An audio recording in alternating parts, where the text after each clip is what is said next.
You're listening to the CyberWire Network, powered by N2K.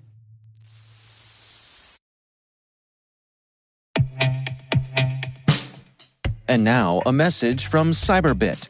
Mastering cybersecurity is like mastering a sport. You build muscle memory through rigorous practice, then you train as a team to foster cohesion while operating under pressure. Like athletes, cybersecurity professionals thrive on hands-on simulation. But traditional courses, certifications, and open-source labs won't build you a winning team. You need Cyberbit. Cyberbit offers a hyper-realistic simulation environment for your SOC, IR, and C-suite to refine your skills, all using the market-leading SIMs, EDRs, firewalls, and WAFs they use every day. Cyberbit is offering CyberWire listeners a free live-fire exercise. Sign up your team now at cyberbit.com/cyberwire.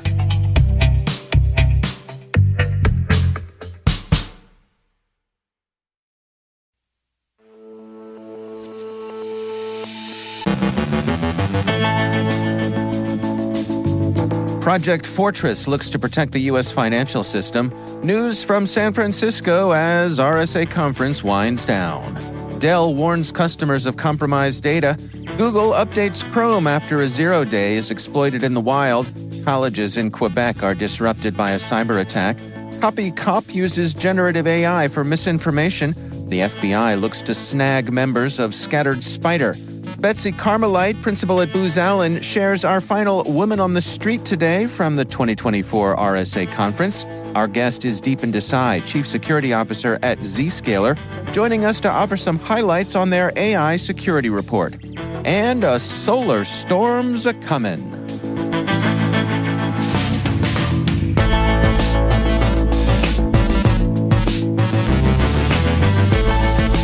It's Friday, May 10th, 2024. I'm Dave Bittner, and this is your CyberWire Intel Briefing.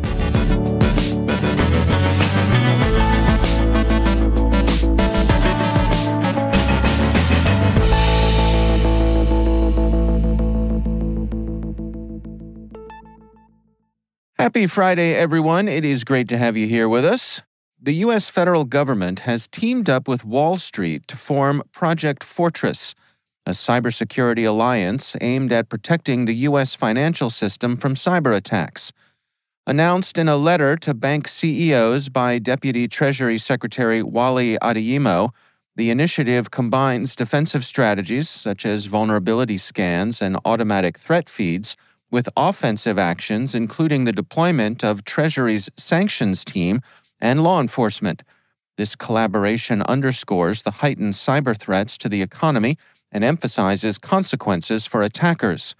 The alliance also features an information sharing program to improve threat detection. Over 800 financial institutions have already joined the initiative, which offers critical support to both large and smaller financial entities. Speaking at RSA Conference, Eric Goldstein of the Cybersecurity and Infrastructure Security Agency detailed how the U.S. is grappling with an intensified cyber threat landscape, particularly from a Chinese operation known as Volt Typhoon. This group has expanded beyond traditional espionage to more disruptive aims against U.S. critical infrastructure, signaling a permanent shift in cyber warfare tactics. Although the U.S. has strengthened defenses and resilience, the persistence and evolving threat from China, highlighted by both ongoing attacks and potential future tactics, remains a major concern. Despite some progress in combating these threats, officials warn that the capabilities and intent of adversaries like China to cause disruption will continue to pose significant challenges to national security. Meanwhile, at a tech event sponsored by Bloomberg, Ann Neuberger, Deputy National Security Advisor for Cyber and Emerging Technology, announced that the Biden administration plans to set minimum cybersecurity standards for hospitals. This follows the massive cyber attack on Change Healthcare, a unit of United Health Group, which compromised the data of 100 million Americans and disrupted billions in payments. The breach underlined the vulnerability of the healthcare sector to cyber threats. Additionally, the administration will offer free cybersecurity training to 1,400 small rural hospitals to help bolster defenses. Coming up later in the show, Betsy Carmelite, principal at Booz Allen, shares our final Woman on the Street from the 2024 RSA Conference. N2K's Brandon Karpf catches up with Betsy to compare notes. For years, Dell customers have faced scam calls from fraudsters posing as Dell support, using personal details like names, addresses, and service tag numbers. Recently, Dell notified customers of an incident involving a portal breach that compromised customer data. An online ad claimed to sell the information of 49 million Dell customers from 2017 to 2024, including names, addresses, and hardware details. Dell advises customers to ignore unsolicited calls and contact Dell support directly if needed. Google has issued a security update for Chrome to address the fifth zero-day vulnerability exploited this year. This high-severity user-after-free vulnerability affects the visuals component responsible for content rendering. Discovered by an anonymous researcher, it is confirmed to be actively exploited. The vulnerability could lead to data leakage, code execution, or crashes. Updates have been released for various platforms. A cyber attack has disrupted operations at 4 colleges in Quebec, affecting 7,000 students by suspending classes and canceling exams. The attack targeted the college network's servers, compromising access to Omnivox, the primary digital platform used for academic activities. Obscene images appeared on the site during logins, leading to a suspension of classes through the end of the week to allow a cybersecurity firm to investigate and address the breach. As of now, there is no evidence of data leakage, and management aims for classes to resume by May 13th, with further updates pending. This incident is part of a broader trend of cyber attacks on educational institutions in Quebec. The University System of Georgia, USG, is notifying 800,000 people about a data breach resulting from the 2023 Clop Move-It attacks, which exploited a zero-day vulnerability in a file transfer solution. The breach exposed sensitive information such as social security numbers, bank account details, dates of birth, and tax documents. The affected group likely includes current and former students, staff, and contractors. USG has partnered with Experian to offer a year of identity protection and fraud detection services, with a deadline to enroll by July 31st of this year. The incident is part of a global extortion campaign by the Clop ransomware gang, impacting thousands of organizations and millions of individuals worldwide. Security researchers from Recorded Future have uncovered a significant Russian disinformation campaign named CopyCop, which uses generative AI to manipulate and repurpose content from major news outlets to influence Western opinion. This campaign plagiarizes stories from reputable sources like Al Jazeera and the BBC, introduces biases, and distributes them through spoofed or fake news websites to promote narratives that benefit Russian interests. These narratives often involve divisive issues such as the Israel-Hamas conflict and Ukraine, aiming to sway public opinion and disrupt political unity in the West, particularly ahead of key elections in the UK and the US. The operation's sophisticated use of AI highlights the emerging challenges and threats to democratic societies and media integrity. The FBI is advancing efforts to charge members of the Scattered Spider criminal gang, who are predominantly based in the U.S. and Western countries.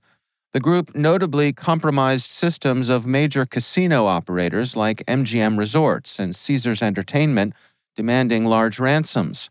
Active over 2 years, they've targeted a wide range of sectors, including health and financial services. The gang, known for aggressive tactics and sometimes threatening physical violence, has been involved in over 100 breaches. The FBI, aided by private security firms, is gathering evidence to meet the legal standards for charging these individuals. Already, a 19-year-old from Florida has been charged, with more arrests anticipated, potentially leveraging state and local laws.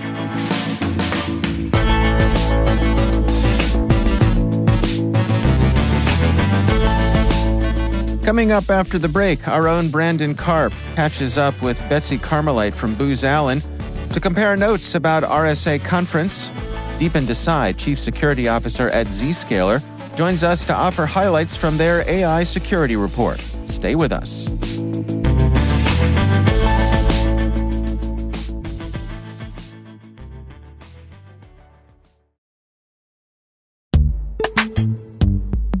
Every day, your IAM tech debt grows. Your multi-generational services struggle to work together. Building an identity fabric can fix this. It makes all your identity tooling stronger and allows you to connect any app to any service you want to use, with zero coding, zero maintenance, and zero app downtime. Strata's identity orchestration platform separates the identity logic from your applications, so you can optimize existing IAM tools and manage them in a single control plane. Now, every vendor, standard, and architecture work together. In short, building your identity fabric means you can secure your non-standard apps, keep your complex access policies, retire outdated IDPs, and modernize in record time. So build your fabric with Strata Identity and get rid of tech debt for good. Visit strata.io/cyberwire, share your identity priorities, and receive a pair of AirPods Pro. Offer valid for organizations over 5,000 employees. Connect today at strata.io/cyberwire.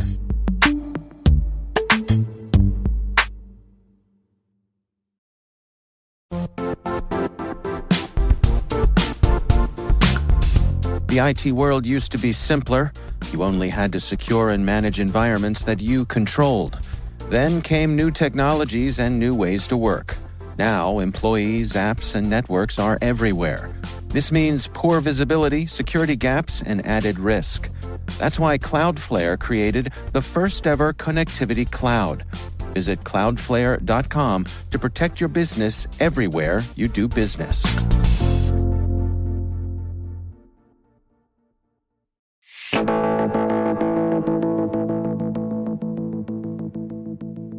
Betsy Carmelite is principal at Booz Allen, and in today's final Woman on the Street report from the 2024 RSA Conference, Betsy meets up with our own N2K executive editor Brandon Karpf to compare notes on this year's 2024 RSA Conference. I am here today on the floor of RSA 2024 with a longtime friend of the show, Betsy Carmelite, principal at Booz Allen Hamilton. Betsy, thank you for joining us again. Thanks, Brandon. It's great to be back here at RSA with all of you. It's always good to see you in person and reconnect. So let's talk about the show this year and what you're seeing, what you're observing. What have been the highlights of your time at RSA this week? So I've been to a few of the track sessions and listening to the conversations around specifically protecting our critical infrastructure. And as I've mentioned several times before on other segments with all of you, threat intelligence is my background, so I'm paying close attention to how we are bridging the private-public gaps in intelligence sharing. And perhaps a better way of phrasing it is just the improvements in that space and how we're really accelerating and escalating over-communication at all levels of the government to be sharing that information and really emphasizing what I'm hearing, aside from the tech enablement that's occurring to allow intelligence to be more timely, more impactful, understanding the common threat picture in a more accelerated way, maintaining the human element of that and the criticality of our analysts who have the experience to be able to understand, is this information that should be in somebody else's hands too? Right. And I'm an analyst and I need to be curious and critically thinking about things, which funnily enough came up in the Jason Sudeikis keynote as well in the in some of the Ted Lasso kind of what are some of the key lines from his show, and not be judgmental, but to be curious.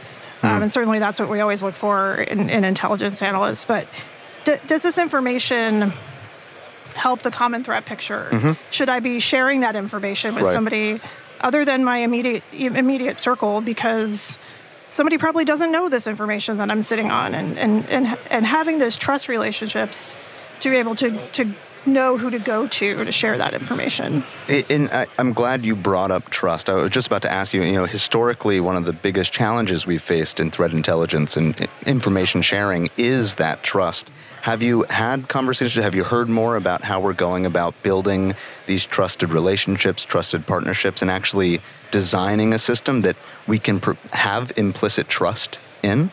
I think in terms of designing a system, it's nascent. I still see, and I live, and I hear of, I know somebody over in XYZ agency, so I'm going to go talk to them. Or I know somebody who's in that sector, and I'm going to connect, that private company to somebody who might need that information, whether it's, logs or threat activity that they're a little bit curious about and not sure what to do with. And knowing that there are really benefits to sharing that information and not repercussions. You really want to be, again, over-communicating, because one of the other things that I've noticed in some of the sessions, and as I'm talking to people, let's take, for example, Volt Typhoon. Topic du jour. It is all over the place. Yeah. And not to belabor a topic du jour, but the part of it is that's really struck me is the awareness of that threat. Like, we're in this community and we're in these circles. We know about it. It's not the espionage threat that we typically have seen from that threat actor. It's causing disruption to our nation. Fundamentally preparing the battle space. Right. And the interesting aspect I've heard, especially a number of CISA representatives here talk about with Volt Typhoon, is the targeting of smaller scale utilities and organizations that don't necessarily have the resources or the knowledge or the tie-in to these information feeds that they need. And that's the point. They're unaware of the threat. We all know, that the Russia threat has not ended by any means, but we may all have lived through the last several years of knowing the Russia threat was out there and affecting our elections, or whether you grew up in the 80s or in the 90s, and being very clear of who the threat was. Right. Yeah. The general public is, in my opinion, probably vastly unaware of the threat of long-term persistence in our networks to disrupt and not just gather information, and what that trickle down looks like for the American citizen, for the small business, for the private sector companies who don't have the resources to be tracking those threats. So what do we as professionals in this industry need to be doing better? So I think in the world that I work in, it's certainly still expanding the information sharing circles, and I don't want to make that sound so kind of vague or basic. I think we talk about automating our intelligence gathering and production.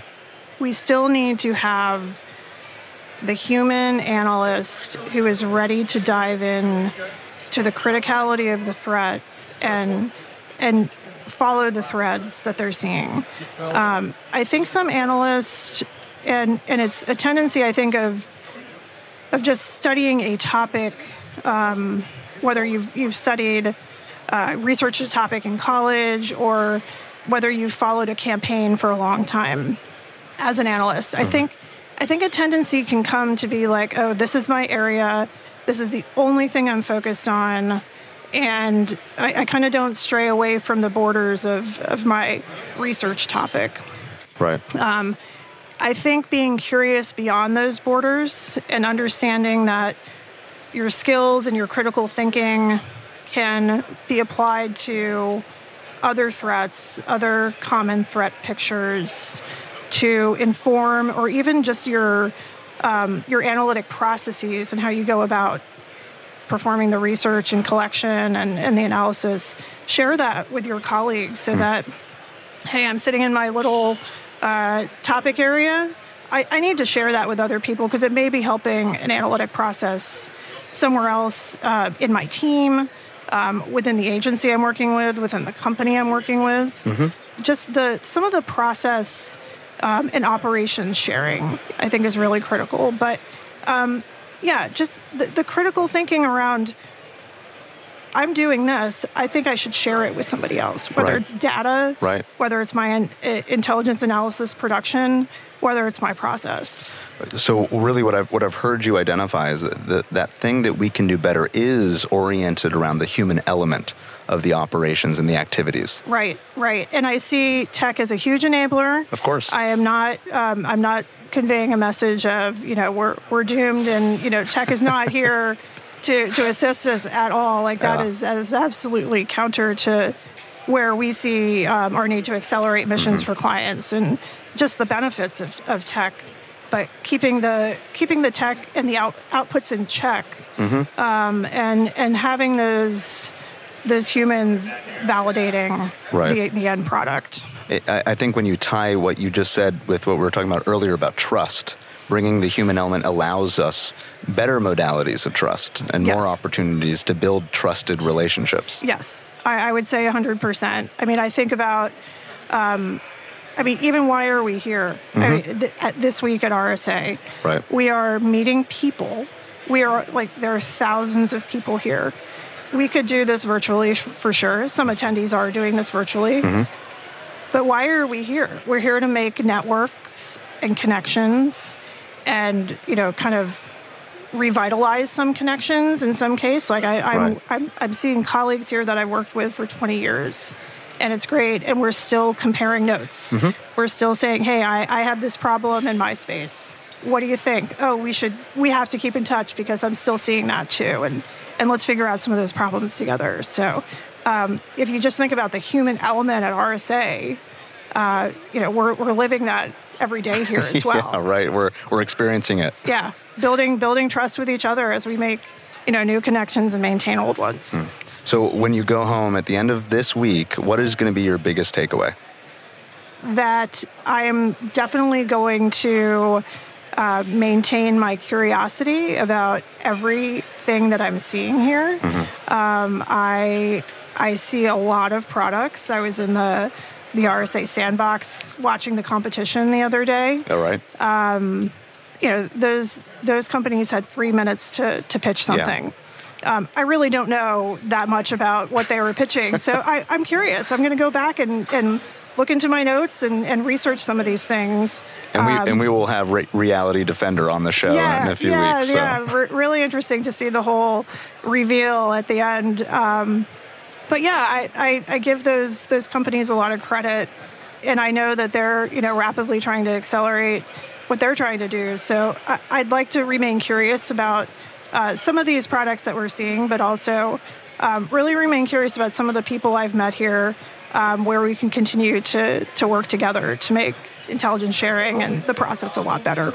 Well, Betsy Carmelite, thank you so much for coming back, and I am sure we will have you back again very soon. Great. Thanks, Brandon. Great to be here. That's Betsy Carmelite, principal at Booz Allen, with our own N2K's Brandon Karp.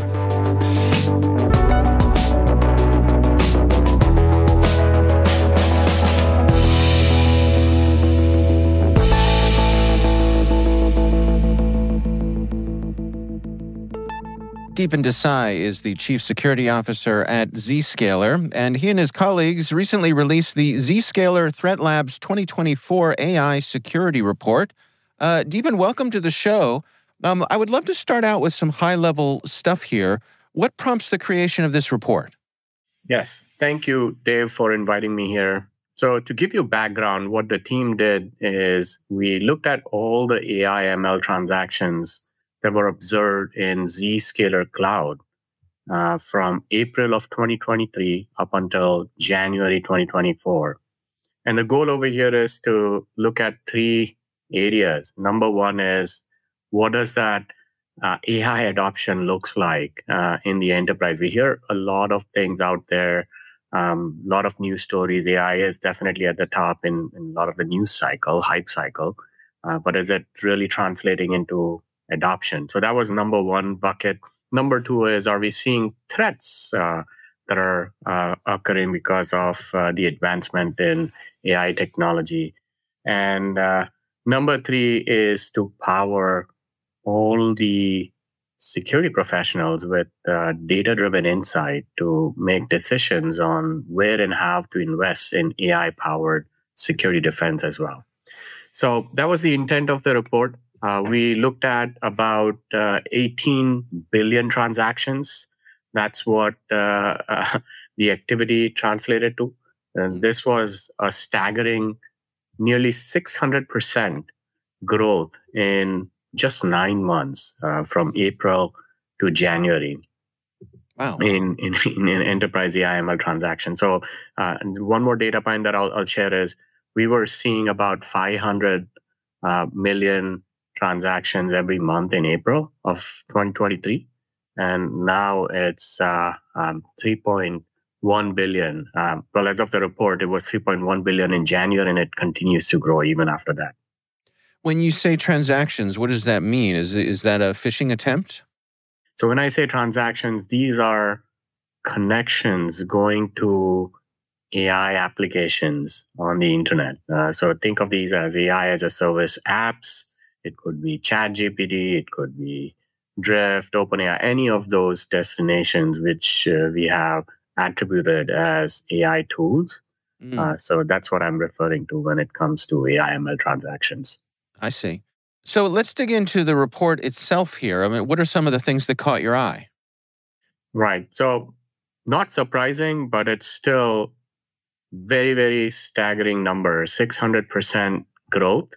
If I were to even call out the amount of data, that translates to about 569 terabytes of data.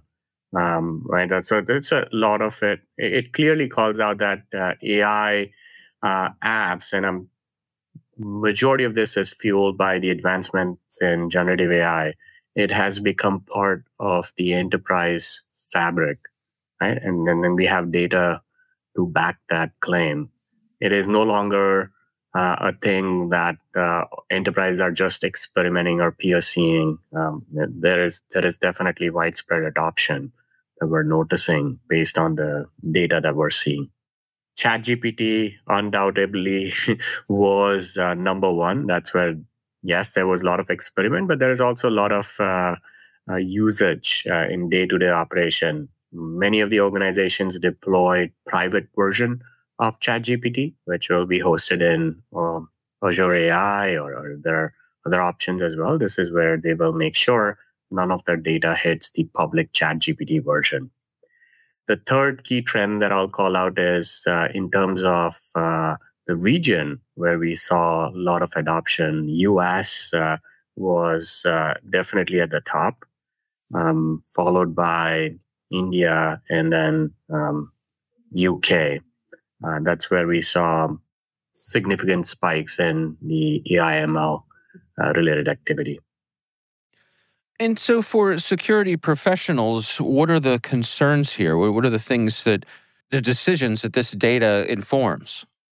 So it clearly calls out like the AI, whether it's the sanctioned AI, or I like to call it shadow AI, where you're not aware that your employees are visiting these AI apps, right? So shadow AI, we will have to deal with that.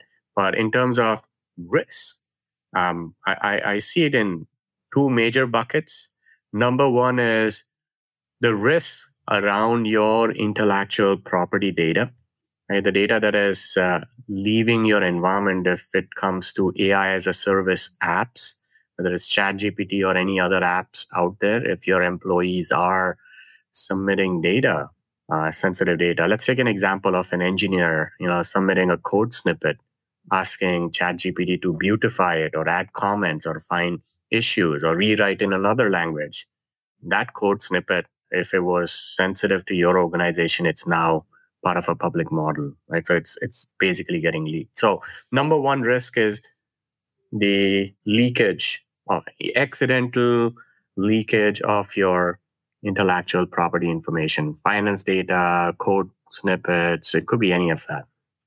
Number two risk, and this is also an important one that all of us CXOs have to worry about, is we will see more and more adversarial attacks targeting our AI ML environment. In fact, we've started seeing that with a couple nation-state threat actors are specifically going after AI ML development environments. These are environments where, probably the enterprise does not have all the security controls that they would have in production environment, yet they're training those LLMs, those models, those agents, those chatbots using sensitive data. So the second bucket of risk, which I would put it in, is how do I protect those private instances of my LLM against adversarial attacks?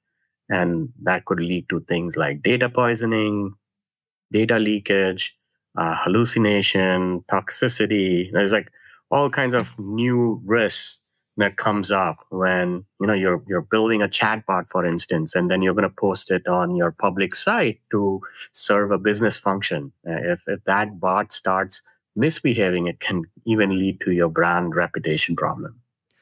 What would you recommend then? I mean, based on the information that you all have gathered here, in terms of actionable best practices? Yeah, so number one is you definitely need to start with what are the sanctioned versus unsanctioned AI applications for your employees, right? And I'm talking about the external ones, the as-a-service ones. Once you have that policy defined, you need to have controls in place where you're outright blocking the unsanctioned ones or doing a best job at it. And then for the sanctioned applications, you need to apply inline data loss prevention engine with TLS inspection to make sure it is being used as intended and as defined by your policy. For instance, you may have a policy that, yes, it's okay to use this application, say ChatGPT, but it's not okay for you to post. I mean, it's obvious. Don't post financial internal stuff over there to glean whatever insight from the chatbot. It's one thing to have it defined in the policy, but you need to have those granular access control, DLP control, TLS inspection. This is exactly how, say, Zscaler, Zero Trust Exchange, for instance, is helping our customers to securely adopt generative AI apps without risking their data. Number two thing that I would recommend is for applications, and I'm talking about the second risk where the adversaries are already targeting the AI development environment, you should treat them as a crown jewel application. All the controls that you have in place for your crown jewel applications should get replicated over there as well, which translates to protecting the access. In my opinion, it should be governed by zero trust principles. So least privilege access, you should have full visibility. You should segment that off. Only limited number of users should have access to it. And you should have full visibility into what happens, what goes in and out of that environment. So that second aspect is going to be very, very important. You start with something as basic as make sure you don't have a VPN leading to your AI ML environment. That's the highest risk in this day and age with all the stuff we're seeing over the past 6 months with several VPN vendors getting targeted. So use zero trust principles to provide secure access. This is where Zscaler has Zscaler private access, which essentially uses user to app segmentation to achieve it. But the core point I'm trying to make is use zero trust principles for protecting your private AI ML apps. Have a solution that allows you to implement RBAC for that LLM, that internal environment. We are working in that space. We have certain things we've been talking about. Net at bare minimum, restrict access to a group of folks that only need access to it. That way you're containing the risk in that space. anything that leaves that AI/ML environment going out to the internet again, doing TLS inspection and applying DLP over there is equally important. So the bucket number one, where I said TLS inspection and DLP, was where your users are talking to public AI apps. Bucket number two is where you also need to apply the same TLS inspection with DLP controls to data that is egressing your AI/ML environment in case there is a successful adversarial attacks resulting in data exfiltration stage. All right. Well, Deepen Desai is Chief Security Officer at Zscaler.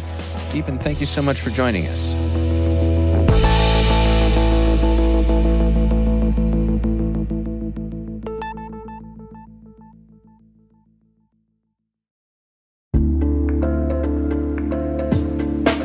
Are lengthy security reviews pulling attention away from your security program?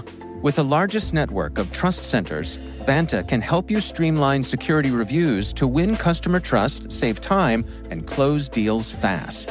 Proactively demonstrate security by showcasing key resources like your SOC 2 or ISO 27001 and provide real-time evidence for passing controls.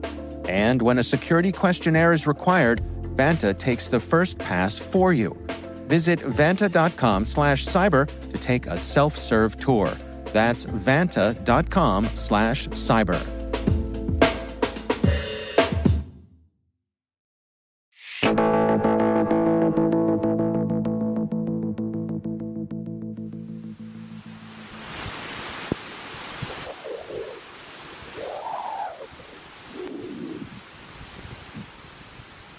What you're hearing is the sound of millions of tiny invisible particles called neutrinos. Also can be the sound of the sun. Make that tens of millions, billions. This weekend, buckle up for a celestial showdown as a severe solar storm, rating a spicy G4 on the weather wildness scale, prepares to ruffle Earth's electromagnetic feathers. In what the Space Weather Prediction Center is calling a very rare event, Earth is about to get a cosmic smackdown from not one, but 5 eruptions of solar material. These sunny spitballs are expected to light up the skies with auroras, potentially turning the entire UK into an impromptu Northern Lights festival. But it's not all Instagram-worthy sky art. This solar soiree threatens to throw a wrench in the works for our beloved tech. Unprepared power grids might take a nap, pipelines could get an unexpected jolt, and satellites might find themselves on an unscheduled spacewalk. Remember the G5 tantrum back in October 2003? Sweden went dark, South Africa's transformers threw a fit, and we all reconsidered our dependence on electricity. Flights over the poles might need to take the scenic route to dodge that extra zesty solar seasoning, meaning some travelers will rack up a few more air miles than planned. So, hopefully nothing more than a nighttime light show will occur, but just in case, grab your popcorn and settle in safely while we ride out a solar storm.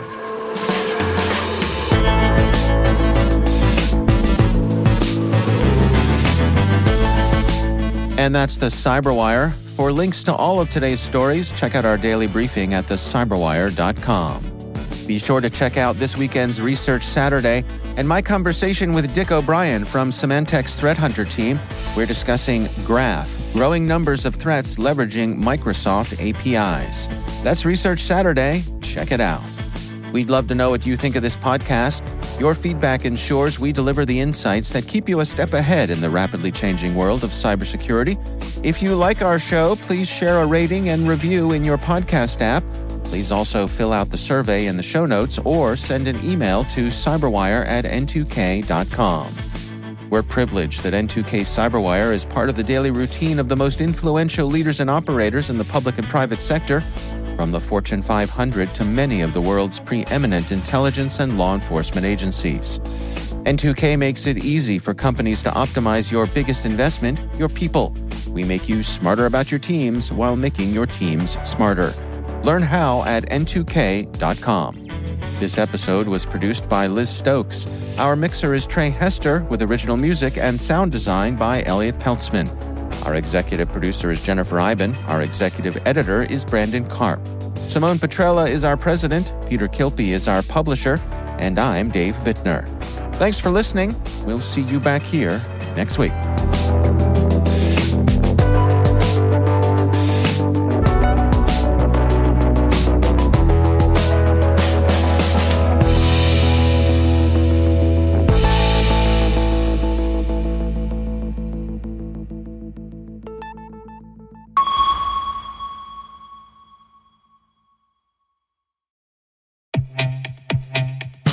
And now, a word from our sponsor, SpyCloud, the leader in operationalizing cybercrime analytics.